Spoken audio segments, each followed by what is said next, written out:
Tina, my wife for a whole decade, was there ready to drop some bombshells as soon as I walked in the door on Wednesday evening after work. She hit me with the classic, "We need to talk" line, and man, that's the ominous beginning to a bunch of crazy conversations, at least according to what I'd read. Then she laid it out, insisting she was absolutely sure I knew she loved me and would never do anything to wreck our marriage. But let me tell you, it didn't sound good. So I shot her a look and dropped the bomb. But she took this deep breath, and that's when I knew we were heading into some seriously bad territory. As I said, I love you and want to grow old with you. Things were about to get real shocking. But here's the kicker. I've made up my mind that I want to have a lover. I never saw that coming, and to say I didn't like it would be putting it mildly. So let me get this straight. You love me, don't want to mess up our relationship, but you're itching to get intimate with someone else. I shot back, that's putting it rather bluntly. I've met someone I want to be intimate with. They would just be an occasional thing, and I promise I'll always be upfront with you about it. I'm convinced that my love for you is strong enough for this not to mess with my feelings for you. If you truly love me as intensely as you claim, you'll let me do this because I genuinely feel like I need to. Tina said, smiling. Okay, I'm completely baffled why you think this is necessary, and I can't wrap my head around how you believe it won't mess us up. Have you and your lover already made secret plans or something? Just so you know, we're thinking about going away for the weekend next weekend, she added confidently. I've got a question for you, and I need you to be straight with me. How would you react if I made such a proposal to you? I could see the wheels turning, and I knew she would not give me a truthful answer because she would have gone through the roof at the mere suggestion of me doing something like that. I think I would be okay with it if you assured me that you would not let it affect us, Tina stated. You know full well that you would have gone ballistic at any mention of such a thing, I sneered. She was taken aback and said, I really didn't expect you to get angry with me. I thought that you would love me enough to let me do something that meant this much. Whatever you were smoking is definitely illegal. Did you think I would just tell you it was okay to go screw this guy? I suppose you expect me to sit home and wait for you while you spend the weekend screwing him. Maybe I didn't think things through too well, Tina said. You didn't really think you would refuse, did you? I'll tell you what, give me a few days to think about this. We can sit down Sunday afternoon and discuss this after I have had some time to think about it. You kind of shocked me tonight. I went to our bedroom and began moving my things to the guest room. What are you doing? I don't really want to sleep in the same bed with you when you were obviously thinking more about someone else than you are me. I slammed the door after I was in the guest room. I didn't sleep much, but I did come up with a game plan. I also came to the conclusion that if she went through with this, we were finished. The next day, I left the house at the usual time, but never spoke a word to Tina. I called work and said that I needed the next 2 days for personal reasons. Then I went to work. I bought 3 voice-activated recorders. I put one close to the phone, one in the bedroom, and one in her car. I also found a phone tap recorder to tie into our phones and installed that. The next stop was the cell phone provider. Since my name was on her phone, I had no problem getting a copy of her phone charges. While she was still at work, I checked into her email accounts. She had opened one which I didn't know about, but the password was easy. I found a treasure trove there. At least, I found it. She hadn't done him yet. I set it up to forward any emails on that account to me without showing that it was doing it. The last thing for the day was a pair of GPS locators. These were quite small and easy to hide. I was going to put one in her billfold because she would surely keep her cash and credit cards with her. The other would go in her car. I had a busy day, but had things lined up to be able to know what was going on with her. The only other thing I needed in that respect was to get her cell phone and see what messages might be on there. I hope to do that in the evening, as well as plant the GPS devices. I checked her emails and found that she and James Williams have exchanged several emails. James Williams was a coworker, and I planned to fuck his life like he did mine. The emails made it plain that the next weekend was a go. What I said would make no difference. Friday, I went to a highly recommended divorce lawyer. I instructed him to kickstart the divorce proceedings, citing adultery as the cause. James Williams was named as the guy, and I was dead set on suing him. My lawyer assured me it would be a piece of cake if I had solid proof. Well, I laid it all out for him. Emails, phone records, and I even spilled the beans about the upcoming audio tapes. He was thrilled and promised to get the ball rolling right away. When Tina came home that evening, I ignored her and didn't even speak to her when she was making supper. I walked out and went to a bar to eat and have a few beers. When I arrived home, she stood up and began to talk to me. I just walked past her, went into the guest room, and slammed the door. The only chance she had of saving our marriage was to cancel her plans with James, but I didn't think that was going to happen. I ignored her the rest of the weekend until Sunday afternoon. I told her that it was time to talk, and we took seats in the kitchen. I went first. You might have surmised that I am not at all happy with your request. I have given it a lot of thought and can think of no way that I can be okay with this. James said that this would not affect our marriage, but as you can tell, it has already had a very bad effect on it. Well, I can see that you were very angry.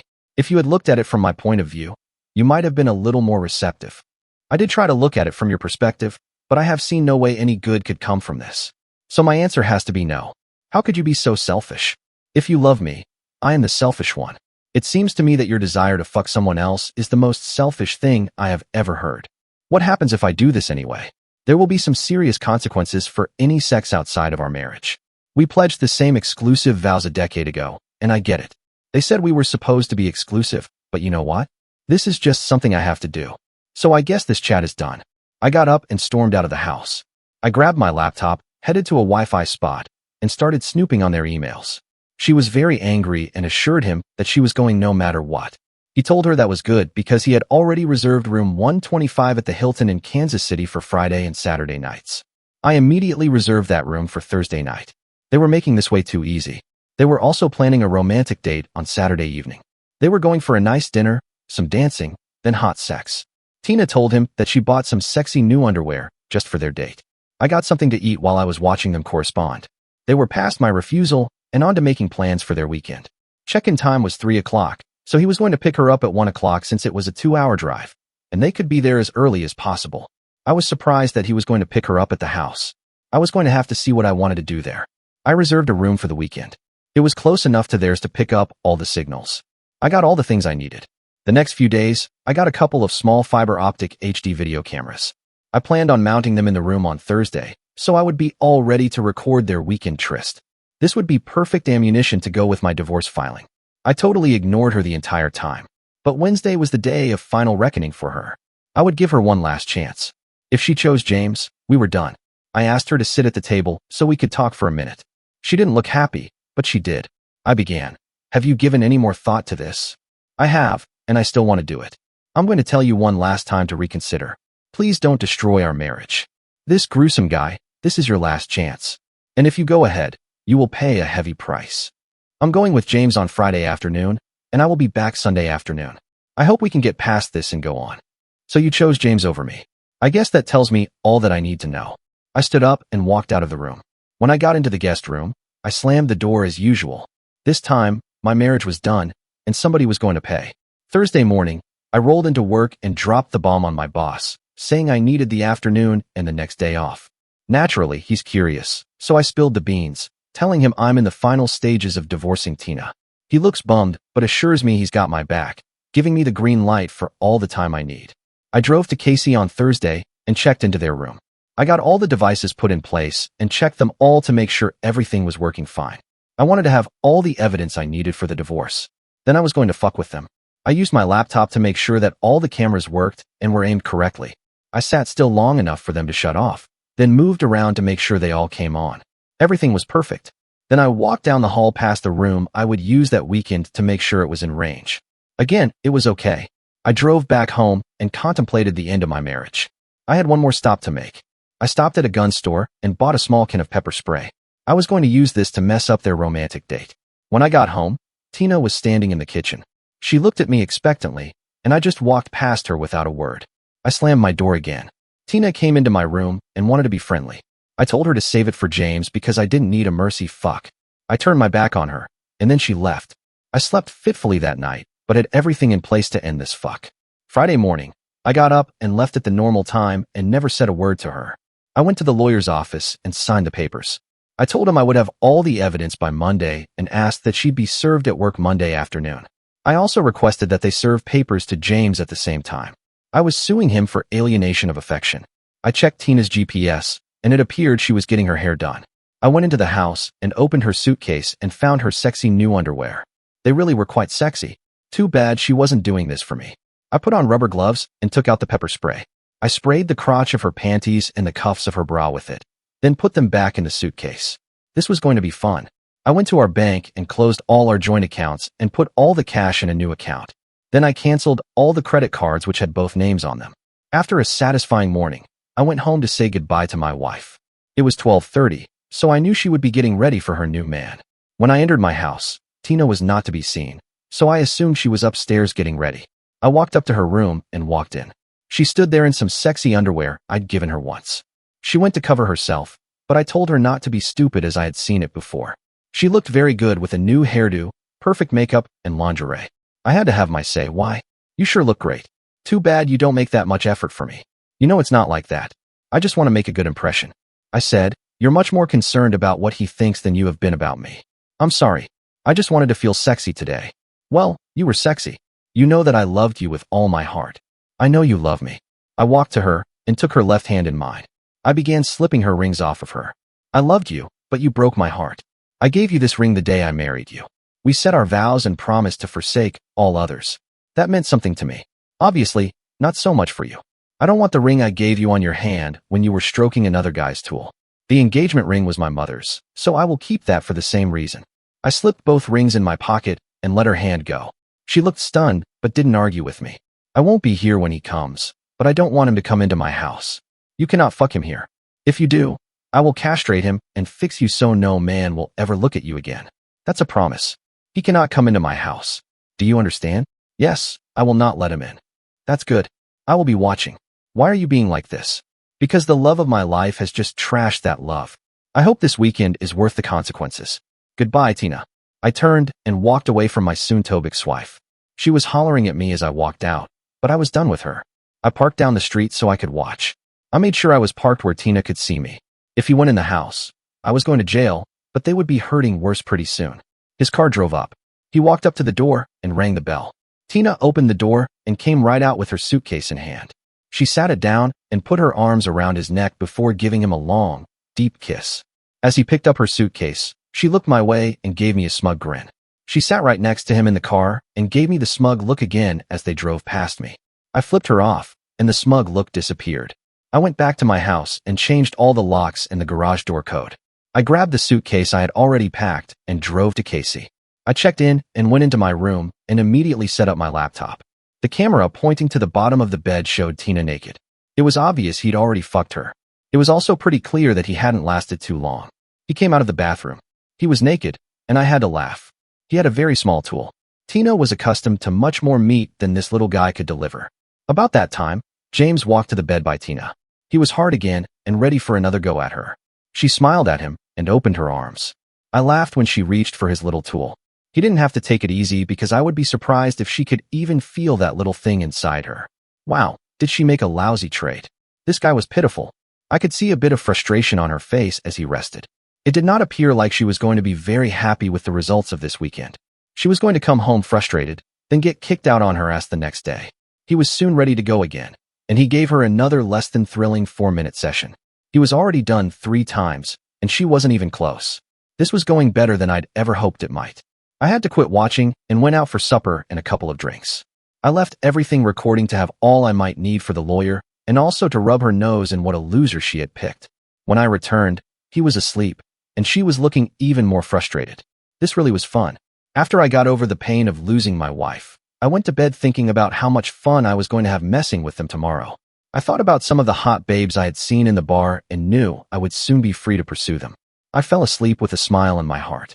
There was no more anguish for me as my course was plotted, and I knew where I was going. I awoke refreshed and ready for some fun. I showered, then went out for a nice breakfast and picked up some snacks in case I could not get away later. I went back to my room and called the local florist. I ordered a bouquet for Tina. I had always given her one just like this on our anniversary. Since there would not be another anniversary, I wanted her to think about what she was jeopardizing. I asked for it to be delivered at 11 a.m. I hoped my timing might be good, but it didn't matter. The timing was perfect. They got dressed and went out for a while. When they came back, they began making out. They were soon naked, and he had just mounted her when there was a knock at the door. The florist delivered the flowers, and I could see a pensive look on Tina's face before she became angry. She got out her cell phone and dialed my cell phone, which was soon ringing. I answered, and we had a short conversation. Hello, how are you doing? Not worth a fuck. My wife is out drilling some other guy while I sit here getting more angry every time I think about it. Why do you ask? It's not like you give a fuck. Well, I just got a bouquet of flowers just like you always get me for our anniversary. I wanted to know what you were doing. I don't know how you could think I did that. First off, you and your rocket scientist boyfriend kept me in the dark about where you were going. Secondly, if I had sent you flowers, they would have been ragweed, and the card would have read, "To my cheating fuck wife." That's not very nice, right? And you fuck little Jameses. Maybe they will give you some idea of what you were throwing away. I saw a very stunned look on her face as I turned my phone off. She was soon dialing again, but of course, there was no answer. She tried a few more times, then gave up. She told James what I had said, and he assured her that I would get over it. That was not going to happen until I was rid of the fuck. She wasn't in the mood for sex, but after a while, she began to give in. So I called for a pizza delivery and ordered Tina's favorite pizza. They arrived just as he was mounting her again. He was very angry and didn't want to pay, but the delivery guy verified the room number and his cell phone number. He threatened to call the police, so James gave in and paid. They decided to eat since they had paid for it. After they enjoyed their lunch, they talked for a while, but James was soon after her again. When they started to get hot and heavy, I called the sandwich shop and ordered her favorite sandwich for delivery. He'd been fucking her for about a minute when the sandwich arrived. When Tina looked at the sandwich, she told him that I must have figured out where they were. James couldn't believe it, but she told him about my rocket scientist track and said that I had probably hacked into her new email where he had mentioned it had taken her a while, but she finally figured it out. She told him I was very smart and would have had little problem doing that. They decided to get dressed and go out for a while. She told him when they got back, they would clean up and get dressed for their romantic date. She promised to make it up to him tonight. They left, and I was laughing so hard I had tears streaming down my face. When they returned, they showered and got dressed. Tina put on her very sexy underwear and modeled it for him. James tried to jump her, but she said she wanted to go out on their date. I wondered how long it would take for her surprise to announce itself. She finished dressing and looked very good. I hoped my surprise would work because it was going to be a hoot if it did. They went out, and I sat back to await their return. They returned in about an hour. Tina stripped as she ran into the bathroom and into the shower. She was in there for a long time. When she emerged, her tits and crotch were bright red. They looked very painful, and it looked as if little Frankie wasn't getting any tonight. Tina was lying on the bed, moaning, when James tried to fondle her. She went ballistic, telling him she was in pain and not interested right now. She said there must have been something in her new lingerie that she was allergic to. I spent some time organizing all my videos and making DVDs for the lawyer and James's wife. When I had everything ready, I went to bed. My very successful day had me smiling again. It seemed that there was trouble in paradise, and I had caused it. Sunday morning, I got up and headed for home. Tina was going to be in for much more help when she got home. Then tomorrow it would all be over when James dropped her off later that day. He didn't even carry her bag to the door. He just let her out. I was sitting on the couch watching a football game and didn't even acknowledge her arrival. She announced that she was home, and I just said, "So?" She walked between me and the TV and gave me a sexy smile. I thought, "You might be happy to see me. You are not dead." What would give that idea? Do I look like I got stupid over the last few days? I know you did, but I didn't. I never thought you were stupid, and I did think that you loved me enough to get past this. Well, I loved you with all my heart, but that was in the past. You broke my heart when you went with him even after I had repeatedly asked you not to. I told you how I felt, and that meant nothing to you. So as far as I was concerned, once you left with him, I didn't really care if you came back or not. I can't believe that you feel that way about me. Well, believe it because you fucked up big time. I don't know if there is any chance for us going forward. I will do anything to make it up to you. I realize now that I made a huge mistake. Is there anything I can do? You can drop down on your knees and eat my fuck. You know I can't do that. I know you won't do that. So I guess that tells me how much your promise to do anything to save our marriage is worth. It's worth about as much as your promise to be faithful when we marry. I was thinking about you all the way home today. I really want to make love to you tonight. I need you. You need me? I don't think so. As far as making love to me tonight, there's not much chance. Did you have little Frankie use a condom every time he fucked you? You know he's married, and I can't have children. Do you think you are the only one who's used the routine with you? You are now damaged goods as far as I am concerned. There is no way I would fuck you until you have a clean bill of health from a doctor. Also, I don't do seconds. I know he's clean, but you could use a condom if you don't think so, right? I'm going to use a rubber to fuck my wife after she fucked some loser bareback all weekend. Fuck you. You chose little Frankie over me. I'm going out for a while. I really can't stomach looking at your cheating ass anymore tonight. You can sleep in the guest room tonight.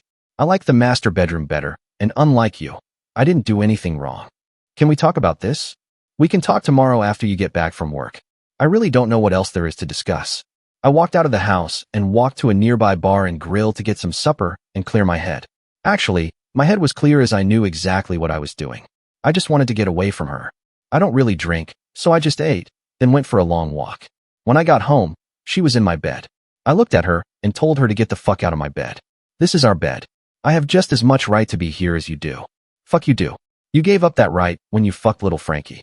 So you either get out of my bed or I'll drag your sorry ass out of here and toss you in the street. She began crying and slowly left the room. I closed and locked the door behind her. I could hear her still crying as she walked down the hallway. In the morning, I completely ignored her. We each had breakfast, and she was leaving at her normal time. She turned and looked at me and told me that she loved me. I gave her a very scornful look and said, I had loved her too, making sure to emphasize the past tense. I saw tears stinging as she turned and walked away.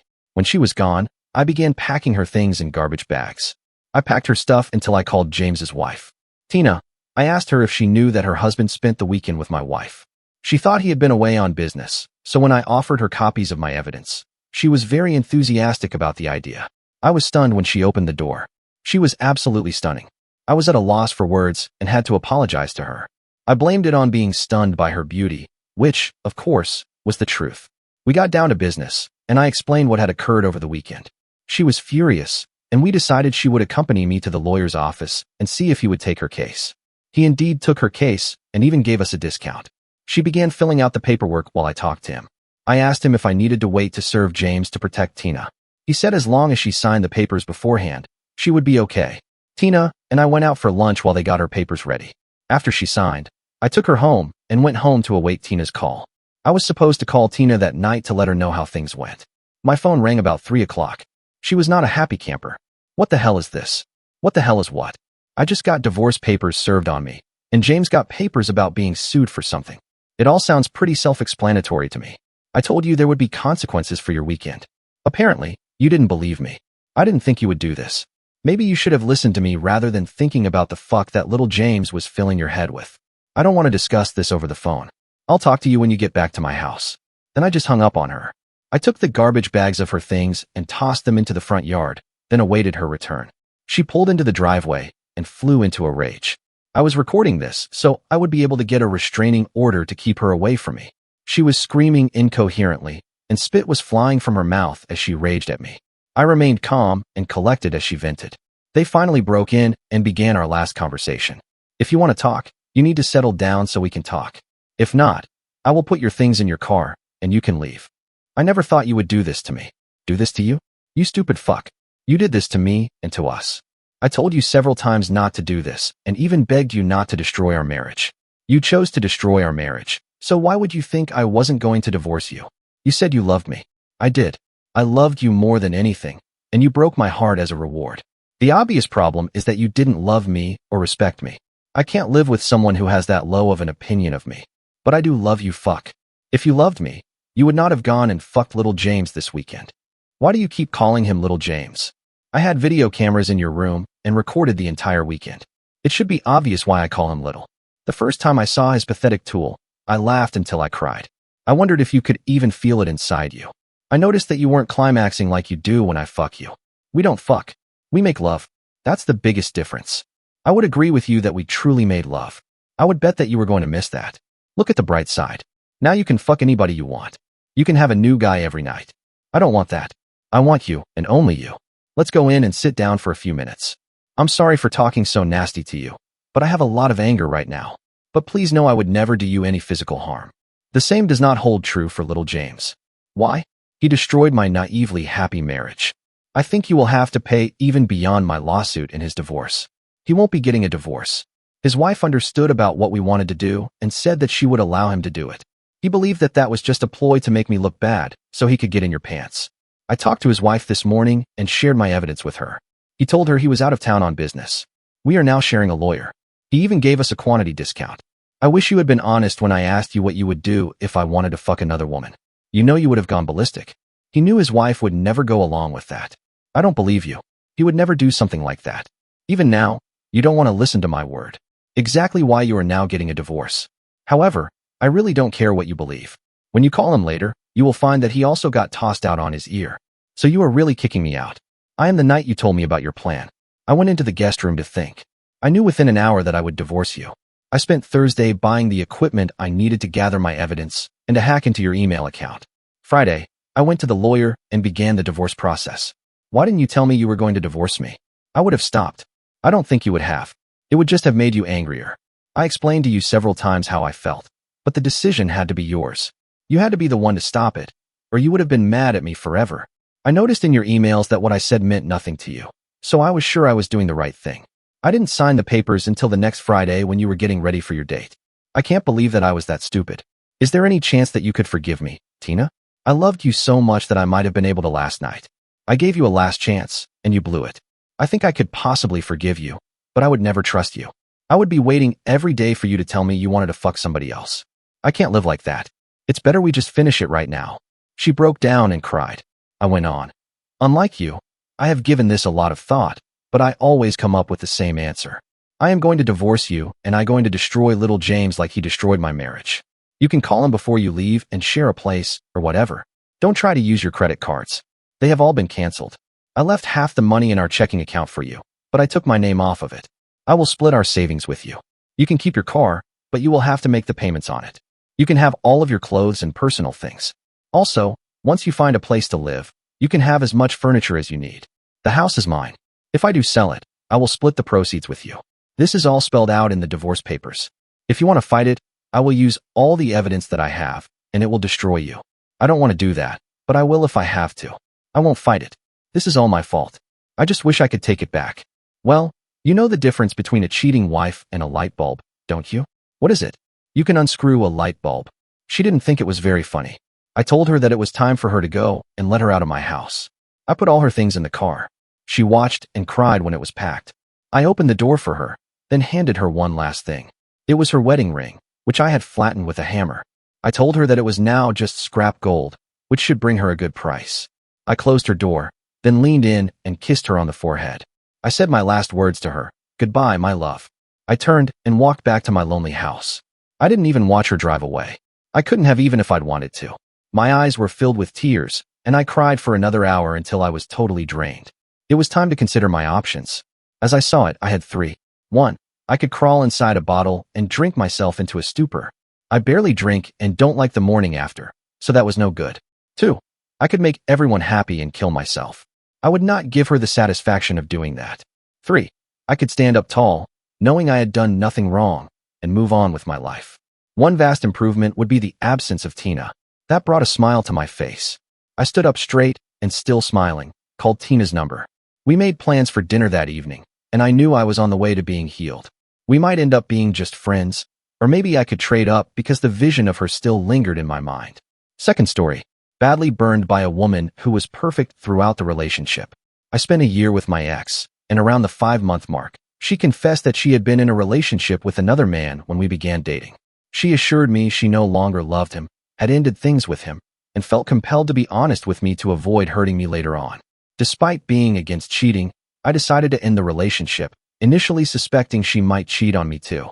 There was no argument, and she respected my decision. We didn't communicate for about 2 weeks until she started pleading for another chance. She was beautiful, funny, and being with her felt effortless, so I decided to give it another shot. Months later, she mentioned going on a trip to a town where her ex lived, and I suspected she was meeting him. When I confronted her, she got angry, a side of her I had never seen before. We had never argued, and she was someone I envisioned a future with. A few days later, she broke up with me, disappointed by my accusation. I accepted the breakup, initiated no contact, hoping she would cool down. Within a week, she changed her profile picture to images of her and her ex. My heart sank when I went online. She made the photos invisible to me, despite being visible to others. I was devastated but refrained from deleting her, messaging her. I clung to denial, expecting her to explain and apologize. A part of me even wished she'd ask for reconciliation so I could reject her. Another week passed with no contact, and she unfriended and blocked me. Despite her actions, I struggled to let go due to the overwhelmingly positive aspects I knew about her. I find myself fantasizing about getting back together, although I understand it's not the right choice. I've never experienced such betrayal, and healing seems elusive. I maintain no contact, hoping she'll unblock me and offer an explanation. I acknowledge the wrongness of my feelings and understand the need to erase her from my memory, yet I can't escape these thoughts. Third story. Intuition led me to catch my cheating BFF. Long story short, me at 28 and ex at 32 had a long-distance relationship after we met online. In IRL, however, He moved abroad because there was a new job opportunity. So that's why we became an LDR from the get-go. We were in a serious relationship that his mother was involved in because we talked about marriage. We have had our ups and downs during our relationship, but lately, downs because I felt he was pulling away and being all hot and cold. During this period, I started to have a bad feeling. My intuition led me to reactivate my dating app. He had updated his profile there. Instead of bringing it up, I tried to make us delete our profiles completely from that app as a couple's task activity. But he refused and said he doesn't use it, and he forgot his password. I proceeded to say I have a bad feeling, and he went ballistic and angry and just clicked on me in the phone call and refused to answer my calls. After a while, he calmed down, and we talked a couple of days after that incident. I had such a bad gut feeling, and my intuition just made me contact a girl that was a common friend on social media. We texted, and I asked who he was to her. She insisted on just being his friend, but after a while, she confessed that he talked to her as if he's single and stated he's single. She also confessed that she told him I have contacted her, and he was attacking her and became angry at me and her. He called me names and said hurtful things to her about me. The girl told me everything and even shared screenshots and dates. So he has been cheating with her and promised her the same things in the talk, so similar to how he pursued me, talked about coming to meet the family, and wanted her for marriage within a couple of minutes. He called me and sounded suppressed, angry, and irritated. He just asked me if I have some time to say, and it went back and forth because I asked him why he's calling and if he wanted to say something. He just stated, "I've done crazy," but never said what I did and just broke up with me. No explaining, nothing, and just short. During our relationship, there was no intentionally hurtful comments or hate from both of us for him to block me after the call instantly. He blocked me on all social media. I'm still in shock, but trying to heal. I didn't see this coming, thinking he must be mature because of his age. I guess I dodged a bullet in a person that wasn't ready. I still don't know why he reacted that way. Any thoughts to help me understand? Thanks for joining us on this chapter of Relation Tales. If you were moved by these stories, hit that subscribe button and ring the notification bell.